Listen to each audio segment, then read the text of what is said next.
आज मेरा भाई मेरी बहन या मेरे को जानने वाले मुश्किल वक्त में है, मुसीबत में है, तो परेशानी में है। अगर आप उसे जानते हैं लेकिन आप उसकी मदद नहीं कर रहे तो ये आपके लिए बहुत बड़ा इम्तिहान है। इसके सबब से खुदा आपसे नाराज हो सकता है, खुदा का कहर, खुदा का गज़ब आपकी ज़िंदगी पर आ सकता है। आप अपने इर्द गिर्द ख्याल करें। आप देखें आज हम उसके जश्न में शामिल हैं जो बादशाहों का बादशाह है, जो खुदावंदों का खुदा है, जिसने खुद खिदमत की, जिसने मैंने पहले कलाम पेश करने से पहले तमसील दी थी। तो यीशु ने जब उन्हें भूख महसूस की कि इनको भूख लगी है तो शागिर्दों से कहा इन्हें कुछ खाने को दो। उन्होंने कहा कि हम शहर जाएं, 200 दिनार की रोटियां लाएं और फिर इनको दें। यीशु ने कहा कि तुम ही ने मुहैया करना है। ये याद रखें, ये खुदा के लोगों का काम है कि वो गरीबों मस्कीनों को मुहैया करें, इनको दें, इनका ख्याल करें। और लिखा है जो मस्कीन को देता है खुदा उसे मुसीबत के वक्त क्या करेगा? छुड़ाएगा। लेकिन हम इस बात को गौर से नहीं सुनते। कलाम मुक़द्दस में लिखा है दिया करो तो तुम्हें भी दिया जाएगा। आगे ये कहीं नहीं लिखा कि कहाँ देना है। खुदा ने एक याद रखे अपने घर के लिए 10वां हिस्सा मुकर्रर कर दिया है, लेकिन गरीबों के लिए तो उसने बहुत कुछ किया है। एक शख्स बहुत अमीर था, वो यीशु के पास आता है, वो कहता है कि उस्ताद मैं क्या करूं कि हमेशा की जिंदगी पाऊं। यीशु ने कहा कि अपना सब कुछ बेच दे और गरीबों को बांट दे और मेरे पीछे चल, तुझे हमेशा की क्या मिलेगी? जिंदगी मिलेगी। अगर खुदा ने आपको दिया है तो आप जरूर उन लोगों पर नजर करें, उन लोगों की तरफ देखें जो गरीब, मोहताज, मस्कीन हैं। और कलाम मुक़द्दस में लिखा है कि आखिरी वक्त में खुदा यीशु मसीह सवाल करेगा दो ग्रोहों से, दोनों से अलग अलग सवाल होंगे। सवाल की नौइयत एक ही होगी लेकिन उस बात थोड़ी सी डिफरेंट होंगी। एक ग्रुप से कहेगा कि जाओ उस हमेशा के अज़ाब में जो इब्लीस और उसके पैरोकारों के लिए तैयार की गई है। क्योंकि आगे यीशु कहता है जब मैं भूखा था तुमने मुझे खाना ना खिलाया, नंगा था तुमने मुझे कपड़ा ना दिया, प्यासा था तुमने मुझे पानी ना दिया, बीमार था मेरी खबर गिरी ना की।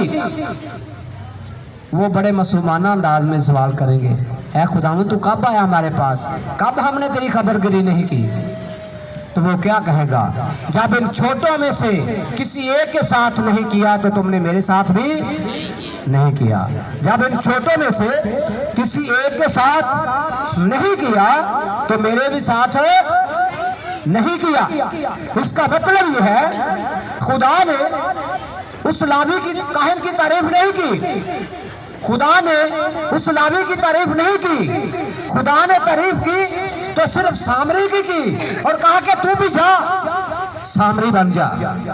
क्या करे भाई? पीछे थोड़ी तवज्जो करें, थोड़ा टाइम। क्या कर? तू भी जाकर क्या करे? सामरी बन जा, सामरी की तरह खिदमत कर, सामरी की तरह काम कर। अपने आप को ना देख, अपने कपड़ों को ना देख।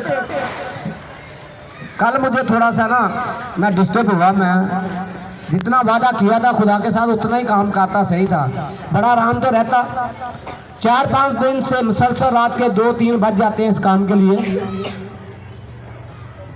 तो मैंने कहा कि मैं वो जितना था उतना ही करता, लेकिन खुदा ने मुझे कलाम दिया। उसने कहा कि नहीं, मैं तुझे एक बात सिखाता हूँ। खुदा ने मुझे सिखाया, कलाम पहले भी पढ़ता था, पहले भी सुनता था, लेकिन खुदा ने मुझे उसमें से एक नई बात सिखाई कि वो नई बात ये थी कि एक शख्स रात के वक्त उसके घर में मेहमान आ गया किसी शख्स के यहाँ। उसके घर में खाने को कुछ नहीं था। उसने कहा कि मैं क्या करूं, इस मेहमान को खाना भी देना है। वो कहता है मेरा एक दोस्त है, वो खाता पीता है, अच्छे घराने का उसके पास तो है, उसके पास जाता हूं। है भी दोस्त, है भी तो अलग वास्ता। वो जाता है, उसका दरवाजा खटखटाता है। कहता कि भाई दरवाजा खोल, मेरे घर में मेहमान आया है, अभी अभी मेहमान आया, तो मेरे घर में ऐसा कुछ नहीं है कि जो मैं उसको दूं और वो खाए। उसने कहा भाई सर्दी का मौसम है, मैं तो लेटा हुआ हूँ, बच्चों के साथ हूँ, मैं उठ नहीं सकता। वो फिर दरवाजा नॉक करता है, फिर दरवाजा खटखटाता है, कहता है भाई उठ, मेरे पास कुछ नहीं है, मैंने उसको देना है। और लिखा है कि आखिरकार उसकी शर्मिंदगी के सबब से उठा और उसने उसको दिया और वो जाकर उसने मेहमानों के आगे रखा। मुझे खुदा ने ये सिखाया कि बड़े शर्मिंदगी उठानी पड़े, लेकिन तेरा जो काम है तूने वो करना है। मुझे खुदा ने कहा क्या वो शख्स अपनी जात के लिए गया? क्या उस शख्स ने अपने बच्चों के लिए मांगा? क्या उस शख्स ने अपनी खाने पीने के लिए, अपने पेट के लिए मांगा? मैंने कहा खुदावंद नहीं। उसने कहा कि तू भी ऐसा ही कर। तू कौन सा अपने बच्चों के लिए मांगना है?